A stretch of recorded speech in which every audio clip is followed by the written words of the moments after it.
Robert. Hey guys, I don't have time to chat. I have to study for this Romeo and Juliet test that I've got. Mr. Hobson, isn't that next period?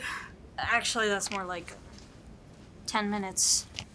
I know, and I haven't even read the play yet, so unless you guys are going to help me, leave me to my misery. We can help. Really? Yeah. Lucky for you, some of us actually studied. I know this play inside and out. Debatable. Didn't I see you on Spark Notes this morning? Didn't I see you reading Cliff Notes earlier today? Fine. I can help. I guess desperate times call for desperate measures. 2 houses, both alike in dignity. In fair Verona, where we lay No, we don't have time for dramatic retelling. So you've got these 2 families, right? And they hate each other for some reason, like really hate each other. And they get in a lot of fights with the whole, "Do you bite your tongue at me, sir?" Is this gonna get us in trouble? Yeah. No, not at all, just at the world in general. Do you want to fight? No, Good, not at all. because if we did fight, I would beat you. That's it, let's go, buddy. But everyone else is sick of it, so the Prince of Verona... The Italian city they live in, as Shakespeare himself puts it, in fair Verona where we lay our scene. So, the Prince of Verona comes and tells the 2 families, Okay, that is 3 strikes. You guys need to quit it or else.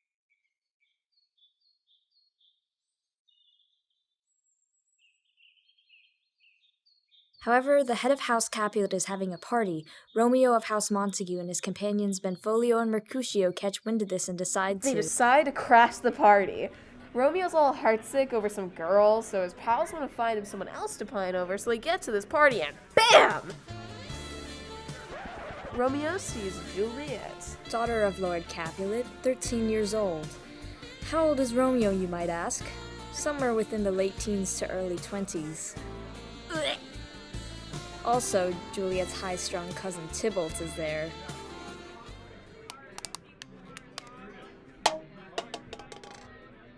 Anyway, Romeo sees Juliet, Tybalt sees Romeo, and now things start to get interesting.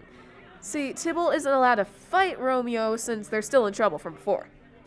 So, Romeo makes his way to Juliet, they flirt, etc., etc. But this newfound love is doomed from the start. For Romeo is a Montague, and Juliet is a Capulet. And their families have been enemies for generations. So, on the walk home, Romeo ditches his friends, hops the wall surrounding the Capulet estate, and finds Juliet sitting on her balcony. This is the whole, "Oh Romeo, Romeo, wherefore art thou, Romeo? Deny thy father and refuse thy name, or, if thou wilt not, be but sworn my love, and I'll no longer be a Capulet" bit, right? Exactly. This monologue also contains the famous phrase, "A rose by any other name would smell as sweet." Of course, Romeo, moved by this lament, asks Juliet to marry him tomorrow. And she, for some reason, says yes, after an agonizingly long goodbye.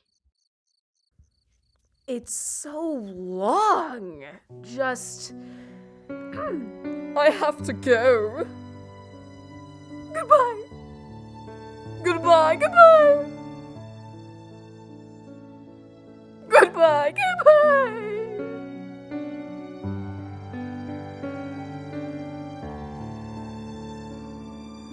Goodbye.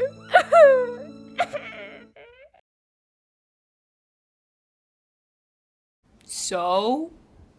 Oh, yeah, right. So, Romeo meets with Friar Lawrence. Yes, he meets with Friar Lawrence because he wants to get the marriage with Juliet officiated.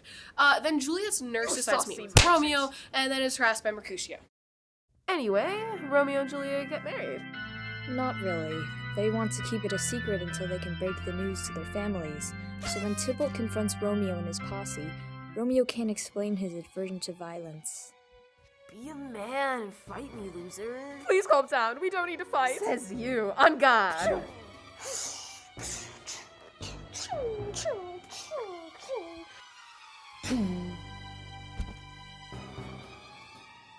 He's dead. Mercutio's dead. You killed him. was trying to be nice. Romeo, run! You're gonna be in so much trouble. I'm going to fail. No, you'll be fine. We're almost done. It'll be okay. Breathe, Robert. Just a few moments more. So, Romeo hides at Friar Lawrence's. He's stated in the play to be lying in a puddle of his own tears. Love makes fools of us all, it seems. And the news comes in that he's been exiled, and, well, he's like, my life is over! But Friar Lawrence sends him off to the countryside and promises to help him reunite with his Juliet. Who, at the moment, is mourning the death of her cousin and the exile of her husband. And to make things worse, her father decides that the best way to cheer her up is to marry her off to one of the prince's relatives, a dashing lad by the name of Paris. She obviously rejects this, but can't say why, and her father does not take it kindly. Desperate, Juliet turns to Friar Lawrence. He proposes a plan. Juliet will agree to the marriage and then take a potion that will give her the appearance of death. He will then fetch her from the tomb when she wakes and escort her to Romeo. He'll send a message to Romeo to limit any rash decisions. And Juliet takes the poison.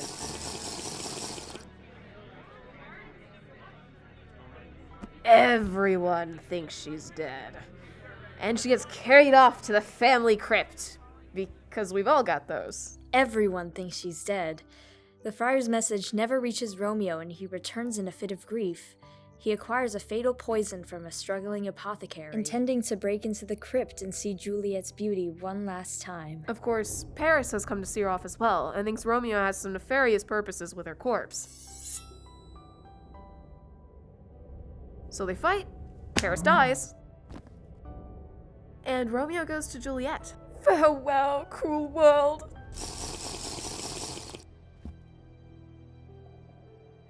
In a cruel twist of fate, Juliet awakens after Romeo's demise. Friar Lawrence arrives to take her away, but she is distraught at the sight of her beloved, and the noises of the tomb frighten the friar off. Horrified at the sight before her, Juliet takes Romeo's dagger, perishing next to her beloved. When the prince and lords Capulet and Montague arrive, though no Lady Montague, who apparently died from heartbreak upon her son's exile, they find a terrible scene of death, but they don't know what happened. Lucky for them, Benvolio actually managed to survive. The story he and the friar tell moves the prince, who is himself grieving the loss of Paris and Mercutio, who is also a relative of his. He invites the two lords to put aside their hatred and instead treat each other with the same boundary-defying love that their children had. There is peace, but the cost was terribly steep. For never was a story of more woe than this of Juliet and her Romeo. Wow!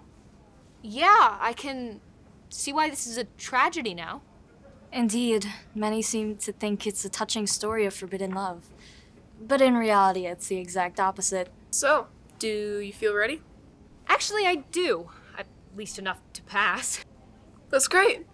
Thank you guys. Seriously, I owe you big time for this one. Nonsense. I should be thanking you. Teaching is the highest level of mastery, and an efficient means of studying.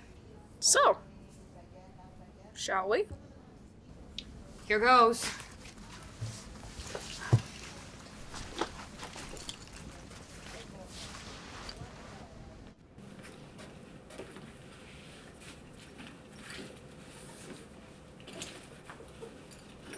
All right, good afternoon, everybody. So I hope you're feeling prepared for today's assessment. I know that the play's pretty hefty, and I know that Shakespeare can sometimes be difficult to work through, but I think we've got this text pretty well done. Oh, crap. Wow. I think that went well. We never speak of this again.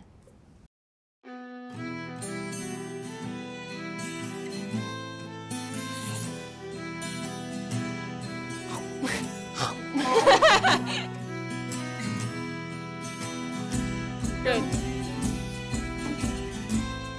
Be a man and fight me, loser! I can't smile. Am I smiling? This text, pretty well done.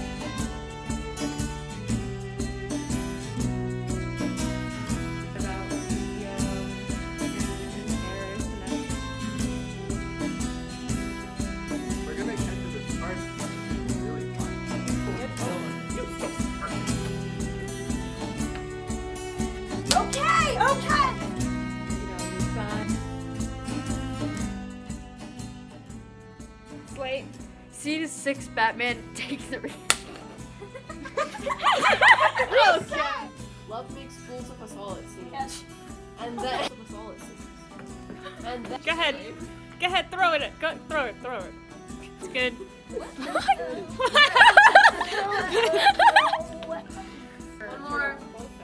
One more, boys.